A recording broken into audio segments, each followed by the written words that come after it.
Assalamualaikum warahmatullahi wabarakatuh. Selamat pagi dan salam sejahtera bagi kita semua. Yang saya hormati Bapak Ibu dosen serta teman-teman sekalian. Perkenalkan, saya Kaila Armi Putri dengan NPM 231701041, mahasiswa dari Fakultas Kedokteran Universitas Baitur Rahmah. Pada kesempatan ini, saya akan mempresentasikan poster ilmiah yang berjudul Uji Resistensi Larva Aedes aegypti terhadap Temefos menggunakan metode bioesai. Pada presentasi ini, saya akan memaparkan mengenai latar belakang penelitian, tujuan penelitian, metode, alur penelitian, dan hasil serta kesimpulan dan saran dari penelitian ini. Yang pertama, kita akan membahas tentang latar belakang. Untuk judul ini dilatar belakangi oleh penyakit yang namanya demam berdarah dengue atau DBD. Masih menjadi salah satu penyakit yang menular, menjadi masalah kesehatan di masyarakat di dunia ini, terutama di negara-negara tropis dan subtropis termasuk Indonesia. Menurut laporan WHO tahun 2024, terjadi peningkatan kasus dengue secara global dengan lebih dari 14 juta kasus dan lebih daripada 11.000 kematian yang dilaporkan dari 6 region WHO. Sementara itu, untuk di bagian Indonesianya, pada tahun 2024 juga dilaporkan sekitar 247.000 kasus DBD dengan lebih 1.000 kematian, sehingga penyakit ini masih menjadi perhatian penting dalam upaya pengendalian penyakit berbasis vektor. DBD juga disebabkan oleh virus dengue yang ditularkan melalui gigitan nyamuk Aedes seperti Aedes aegypti dan Aedes albopictus. Hingga saat ini juga belum ada terapi antivirus yang spesifik untuk dengue ini.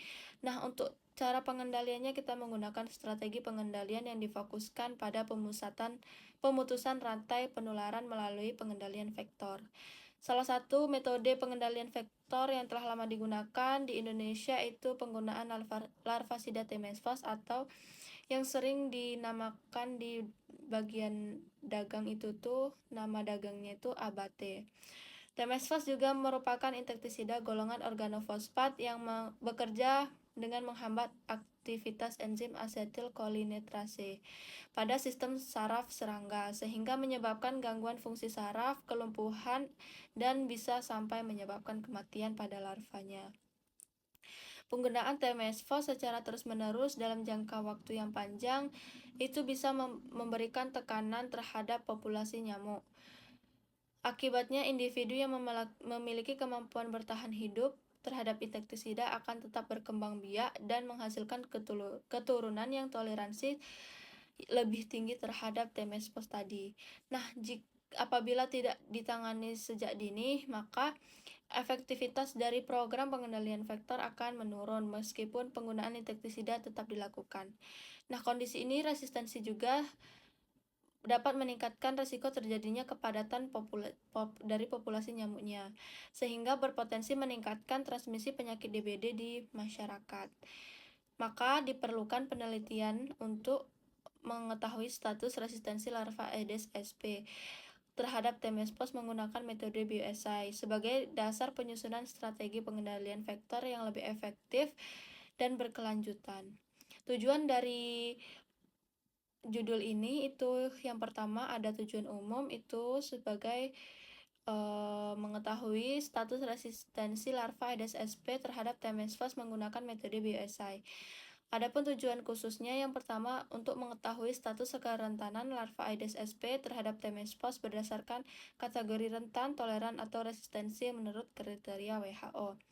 Yang kedua itu untuk menilai lethal concentration yang meliputi LC 50, 90, dan 98. Yang ketiga itu untuk mengetahui nilai lethal time yang meliputi LT 50, 90, dan 98. Metode ini pada penelitian ini itu menggunakan metode penelitian kuantitatif eksperimental laboratorium dengan menggunakan metode bioesai menurut standar WHO. Penelitian ini dilakukan pada bulan Mei hingga Juli 2026. Populasi dari penelitian ini itu ada larva Aedes aegypti instar 3 yang berasal dari tempat penampungan air rumah warga. Dan pengambilan sampelnya dilakukan menggunakan teknik purposive sampling dengan jumlah minimal 96 rumah berdasarkan perhitungan rumus Lemeshow dan dengan kriteria inklusi dan eksklusi. Untuk alur penelitiannya kita bisa lihat dalam bagian posternya itu yang pertama ada pengambilan telur atau larvanya dari tempat penampungan air rumah-rumah warga yang sudah sesuai dengan kriteria inklusi dan eksklusi tadi. Tahap yang kedua itu kita akan melakukan penetasan telur, kita akan melakukan pemeliharaan hingga sampai terbentuk larva instar 3. Yang tahap ketiga itu kita akan menyeleksi larva yang sehat, aktif, serta memiliki ukuran yang relatif seragam. Dan kita akan sesuai dengan kriteria inklusi dan eksklusi. Nah, nanti yang tahap keempat itu dilakukan uji bioesai untuk menentukan nilai lethal concentration atau LC. Yang kelima kita akan melakukan uji bioesai untuk menentukan lethal time atau LT. Tahap yang keenam kita akan melakukan pengamatan jumlah larva yang mati maupun hidup pada setiap perlakuan.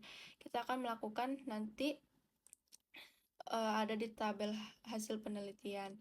Nah, yang tahap ketujuh kita akan melakukan analisis data menggunakan analisis probit, dan yang terakhir kita akan melakukan interpretasi status resistensi berdasarkan kriteria WHO. Dan tahapan ini secara sistematis akan dilakukan supaya diperoleh data yang valid dan dapat menggambarkan tingkat kerentanan larva terhadap Temesfos. Nah, dari hasil penelitian tadi, kita bisa lihat dari poster yang ditampilkan ini, itu ada rancangan pengujian bioesai yang terdiri dari 6 kelompok, nanti akan dilakukan pada setiap kelompok dengan konsentrasi yang berbeda, dengan jumlah 25 larva setiap perlakuannya, dan nanti itu ditotalkan seluruh larvanya itu ada 600 larva. Selain itu ditampilkan juga kurva hubungan antara konsentrasi Temesfos dengan mortalitas larvanya. Nah, juga itu kita bisa lihat di tabel kedua, 3 itu nilai-nilai dari LC, LT-nya. Dan secara umum peningkatan konsentrasi Temesfos akan diikuti dengan peningkatan presentasi juga dari kematian larvanya. Nah, kita bisa lihat di poster ini juga ada untuk parameter yang akan dianalisis seperti LC 50, 90, 98 serta LT 50, 90 dan 98. Nah, nilai LC ini untuk menggambarkan konsentrasi insektisida yang diperlukan untuk membunuh jumlah populasi larva. Sedangkan nilai LT-nya itu menunjukkan waktu yang diperlukan untuk mencapai tingkat kematian larvanya. Untuk interpretasi status resistensinya itu kalau menurut standar WHO, kan kita tadi menggunakan metode bioesai. Nah, interpretasinya itu bisa dikatakan rentan jika 98 sampai 100%, dikatakan toleran jika 80 sampai 97%, dan dikatakan resisten jika kurang dari 80%. Data ini diperoleh nantinya akan menjadi dasar evaluasi efektivitas penggunaan Temesfos dalam program pengendalian DBD. Nah, kesimpulannya itu bisa kita ambil berdasarkan penelitian ini nanti kita bisa mengetahui status resistensi larva Aedes aegypti-nya terhadap Temesfos yang menggunakan metode bioesai. Selain itu juga diperoleh informasi mengenai LC dan LT-nya yang digunakan sebagai indikator tingkat sensitivitas terhadap larva terhadap insektisida, dan informasi yang untuk pengambilan keputusan dalam upaya pengendalian vektor yang efektif dan berkelanjutan. Sarannya yang itu perlu rotasi penggunaan insektisida dengan mekanisme kerja yang berbeda untuk mencegah peningkatan resistensinya. Dan kita perlu terapkan pengendalian vektor terpadu melalui kegiatan PSN 3M+. Dan juga kita harus monitoring resistensi secara berkala. Nah, dari semua yang saya jelaskan, mungkin saya mengucapkan terima kasih kepada Bapak dan Ibu dosen, serta kawan-kawan sekalian, dan saya sangat mengharapkan kritik dan saran yang membangun demi penyempurnaan penelitian ini. Wassalamualaikum warahmatullahi wabarakatuh.